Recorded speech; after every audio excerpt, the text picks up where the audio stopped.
You hit one, yeah. Hit. Hey, what's going on YouTube? It's 2026, ATF forms are back online, which means it's time for us to get submitting for our $0 tax stamps.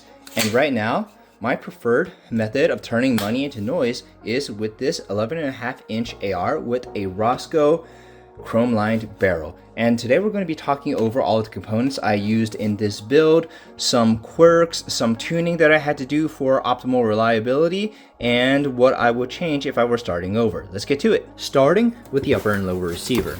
And these are a set from Aero Precision, the M4E1 7075 T6 forged upper and lower receivers. And even though they are forged aluminum, they have the look of a billet receiver set. And these, even without adjusting the tensioning screw, have a very, very close fit to them. Also, I apologize this is necessary in 2026, but here's a hard-coded disclaimer for the YouTube monetization algos. I am not selling any firearms. All of the content in this video is for informational purposes only. All of the actions performed were on closed courses with trained professionals, and I encourage my viewers to understand their state and local laws. But otherwise, fit and finish are fantastic. This lower receiver, compared to a standard 7075 forging, has some quality of life features such as a threaded install for the bolt catch, and as I mentioned, you have a tensioning screw that you can adjust to minimize wobble even further. That threads into what will be a nylon pin. There you go, you see it? It will help minimize the wiggle between upper and lower, even though this one doesn't have any out of the box. Also, the mechanism for retaining the forward assist is through a thread. But otherwise, besides those quality of life installation aid features, it really doesn't confer many advantages over a standard 7075 forging. So even though I like the aesthetic, I don't think these represent a fantastic value. It's not 2019 anymore. So I won't be getting any more of the M4E1 lower receivers after this nice M4E1 in FDE Cerakote. You've also got mild flaring to the magwell, an integrated trigger guard, and some mild scalloping to the top Picatinny rails, which you think would be helpful in reducing weight, but these actually tip the scale a little bit heavier than a standard 7075 forging. Mine did come with a dust cover and a forward assist already assembled, but I took them off for the recording of this video. Our barrel, on the other hand, does represent excellent value at its price point. This is the Rosco Husky line of barrels in 11.5 inches with a carbine length gas system. The exterior is phosphate/parkerized in a darker gray, and you have a chrome-lined bore and chamber. However, the barrel extension itself is not chrome-lined. I hope the lighting is enough so that you can see the disparity between the non-chrome-lined barrel extension and the chrome-lined chamber and bore. The barrel is 1-in-7 twist, 4150 chrome moly vanadium, threaded to accept a 1/2 by 28 flash hider / muzzle brake / compensator / suppressor, but I've got an adapter on there to take a 5/8 by 24-inch muzzle brake to mount a suppressor. Because I will be running it with the suppressor, I did go with a heavy taper to maintain point of impact after long strings of fire, and it really isn't going to look white with the finish, but it does have a little bit of white on it because I did play around with some lithium grease for some install, but I will be wiping it off. But it is a dark, nice phosphate/parkerizing. At least for now, we're starting with just a mil-spec charging handle to keep the cost of the build down. Our bolt carrier group is going to be from Brownells. It is their chromed line of retro bolt carrier groups, but even though it's advertised as being for retro builds, it does not share many retro components, such as 9310 tool steel would not be used instead of Carpenter 150 for retro build. But for now, this is how it looks, and this is Chef's Kiss, a chrome's bolt carrier with a tan upper receiver. Our lower parts kit is going to be from Aero Precision, and our fire control group is the Hipertouch 24C, which I've used in a previous build. So the cost to me for this trigger is $0 as of now, but you can buy a lower parts kit with a trigger for less than $100. Finally, our receiver extension end plate castle nut is just going to be mil-spec carbine, but the arm brace, aka we're not shouldering this because this is just a pistol, legally classified as a pistol. Our arm brace is going to be from Magpul, and it has the QD end cap on the end of the brace because this is not intended to be shouldered. And for my handguard, I went with the Magpul MOE handguards with M-lock slots. for attachments. And for high volume suppressed fire, there's nothing better for heat mitigation, even surpassing the performance of quad rails with polymer side panels. M-LOK aluminum rails have nothing on your classic / retro MOE or even AR-15 handguards. And one difficulty that I had was the original mil-spec barrel nut that I was using, USGI barrel nut. It allowed for timing for alignment of the gas tube with the upper receiver at either 25 foot-pounds, which was way too little, or 85 foot-pounds, which was way too much. So I had to change out my USGI barrel nut for another USGI barrel nut that allowed timing. I could have used a barrel shim, but I didn't think that far ahead. I just didn't have barrel shims lying around. So I went with another barrel nut, and at the same time, I changed out the delta ring for this CASV delta ring. It has a much cooler outline. So nothing fancy about that, just different delta ring. The gas block is also my front sight post. It's a flip-up front sight gas block by PRI. It covers a 750 diameter barrel, and it's a clamp-on cross bolt. No set screws or barrel drilling required for the taper mounts. And this one actually is spaced exactly to cover where the taper pins would go onto an M4 or M16 barrel with the traditional front sight post A2 gas block. And this is the front sight, beautiful hooded front sight, and it comes with an actual spacer, and the spacer accomplishes the task of filling the would-be gap that is necessary if you're not using the front clamp-on style handguard. Even though this Rosco barrel is dimpled for a set screw, I went with a clamp-on gas block method. These screws are very robust. I'm not sure if they're grade 8 or not, but I've never had a problem with that.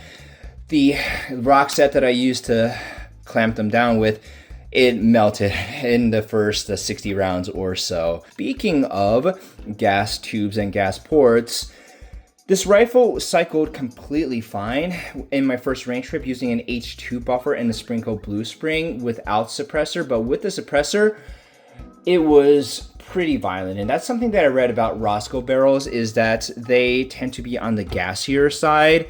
So the suppressor was giving me a lot of optic spray, like through the ejection port. The bottom of my optic was completely blacked over, and the brass was ejecting 1 and 2 o'clock pretty consistently.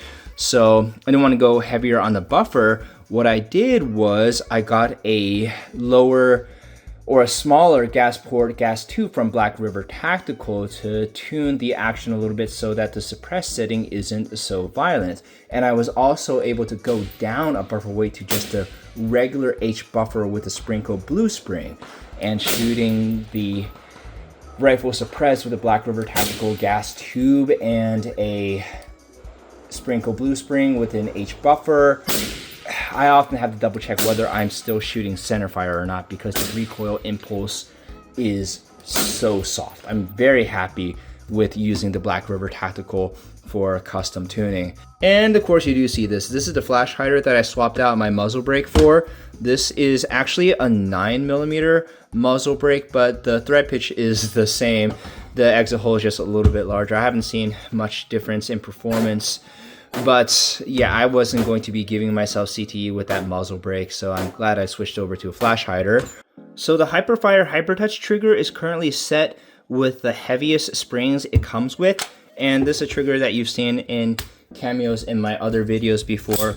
But let's get the trusty trigger scale out to see the pull. It should be about 4.5 pounds. Aha, it'll be infinity pounds with the safety on. So this trigger should be about 4.5 pounds. Here we go, a little bit over 4. Yeah, so 4.5 pounds on the Hipertouch 24C trigger. And I know what you all are going to be asking, is it a forced reset trigger? No, it's actually assisted reset. You just really feel a lot of positive feedback after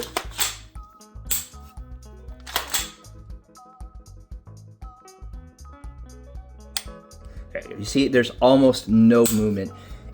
Takes the fire. So it drastically reduces the travel distance required for follow-up shots, almost like a Geissele 3 gun. But this one actually has a brake, whereas the Geissele 3 gun, yes, I have that trigger too, doesn't actually have a brake in the traditional sense. It's almost like a video game trigger. So this is, if you want a Geissele 3 gun trigger to actually still feel like a firearm trigger. So this design actually, even though it's really cumbersome, the trigger itself is probably an ounce, maybe an ounce and a half heavier than traditional trigger designs, but it's actually performance-wise aged fantastically. I'm very happy with it. Otherwise, what other difficulty I run into? You do see the FDE Cerakote magazine release. That's because the original magazine release that, let me get it. The original magazine release that came with my Aero lower parts kit was hopelessly out of spec. No matter how I undid the threads, it just wouldn't seat my fully loaded magazines. And you do see that I have this nice burnt bronze dust cover to go with it.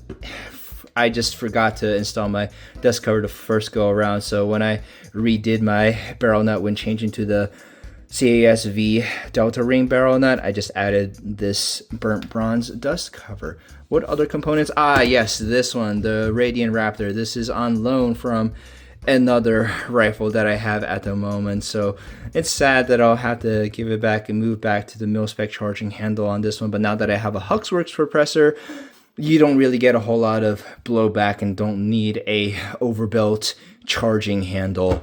Hope I don't blast you.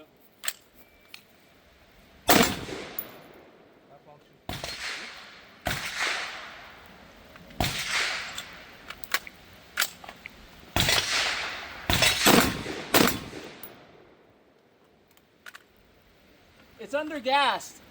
You gotta bring the suppressor back, I think. So it's under gassed.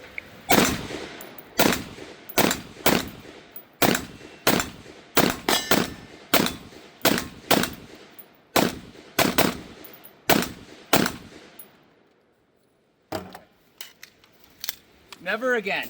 So how does the weapon actually perform in terms of accuracy and reliability? Well, your weapon's reliable until it isn't.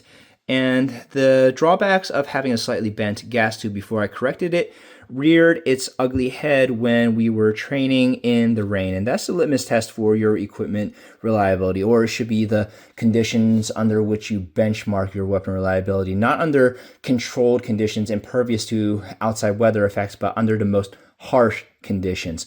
So down tuning the weapon gas with a reduced size gas port, gas tube, led to some undergassing in unsuppressed conditions, and it really wasn't a problem in the hot summer when you got a lot of velocity out of your actions, but in the rain, yeah, the undergassing and the problems with the bolt actually hitting the gas tube, it really wasn't binding against the gas tube, it was just making the slightest bit of contact when returning to battery. Yeah, it reared its ugly head and it was really undergassed when unsuppressed. Had no problems running it suppressed, but unsuppressed, I did tune my gas tube hole to allow for performance in suppressed and unsuppressed settings, but it just wasn't going. So I did realign the gas tube with the new barrel nut that torqued properly within specification, so don't have any problems with the carrier hitting the gas tube anymore, and reliability has been on point. And that's really what I would recommend over an adjustable gas plug, because an adjustable gas plug just gives you additional points of failure. So accuracy, the Rosco barrel, 11.5 inches, shoots lights out for this barrel length. And I actually have some chronograph data to go with it. For reliability testing, you want to go with the heaviest rounds you own through medium minus magazines. So if I can cycle these 85 grain Barnes OTM match rounds, which are the heaviest factory mag loadable bullets available, then you're probably going to be fine. And I had no difficulty cycling those. I got some chronograph data for them, grouped them pretty nicely.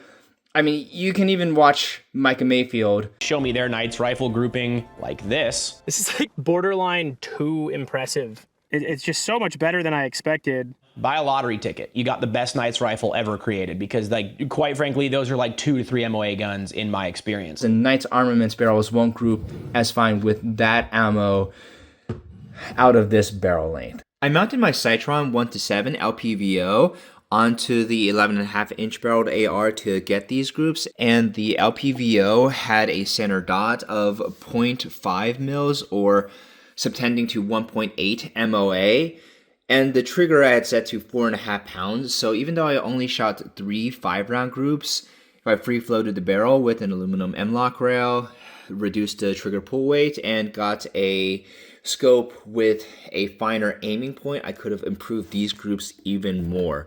But as it stands, these groups for that barrel length are fantastic. And yeah, I was shooting on a 99-degree day, which meant the velocities are going to be a little bit spicy for this grain weight out of that barrel length. So those velocities on the average won't be replicated. Regardless, pretty good performance. Yes, and the EOTech that you've seen in previous videos and the Holosun accompanying it, the Holosun, I'm actually pleasantly surprised by the high quality build of the Holosun. It seems really durable, and even though it's made in China, there's like almost nothing to break because it's just a magnifier, not a scope. So the build, it's like tank-like construction. So really, don't worry about Holosun magnifiers. It does get my recommendation, but down the road, I might save up for something with 5 times magnification range, like the EOTech's own magnification. We got a Magpul M-Bus 3 rear sight. I've sold every set of Magpul M-Bus 2s that I've ever owned, so maybe my luck will change with the M-Bus 3s. Also, I performed the bulk of my action tuning while using the Griffin Armament Optimus, but I didn't have the Hux Flow range at the time, and now I do. Do I still think it's worthwhile to get a Black River Tactical custom reduced port gas tube? Yes, I do, even if you do have a low back pressure suppressor, because you can run a lower buffer weight. And with my regular H buffer and Sprinkle Blue Spring, I've already mentioned it, you have to double check whether you're still shooting centerfire or not, because the recoil impulse is just so soft. And yeah, it's absolutely worthwhile to run a low back pressure suppressor with the 11.5-inch barrel. Anyways, that is all that I have to say regarding this rifle and its performance and all the quirks. So I'm going to be very happy when my Form 1 comes through. I hope I gave you guys some ideas for your next build. Anyways, leave a like rating, subscribe to my channel, turn on the notification, click my affiliate links, do all of the things that usually help a YouTuber if you enjoy this content.